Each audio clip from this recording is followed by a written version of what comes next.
Black bean taquito with mashed avocado. Prepare the ingredients.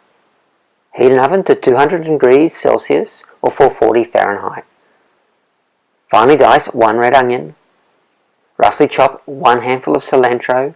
Cut the kernels off 2 corn cobs. Mash 2 cups of cooked red kidney beans with a potato masher. In a bowl, combine the diced red onion, chopped cilantro, the corn kernels, mashed red kidney beans, 2 teaspoons of cumin powder, 2 teaspoons of coriander powder, 1 teaspoon of paprika, the juice of 1 lime, and salt and pepper to taste. Mix well and set aside. Take 1 whole wheat tortilla and spread 1/8 of the bean mixture evenly on one side. Gently roll the tortilla tightly, beginning on the side with the filling. Use a toothpick to secure the tortilla so that it doesn't unroll while cooking.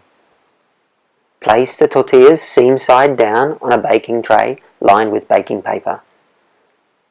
Place in a preheated oven and bake for 15 minutes until crisp. Meanwhile, shred 2 handfuls of lettuce, dice 4 tomatoes. In a small bowl, mash 2 avocados and the juice of half a lime. Add salt and pepper to taste. Remove the tortillas from the oven. Remove the toothpicks from the tortillas.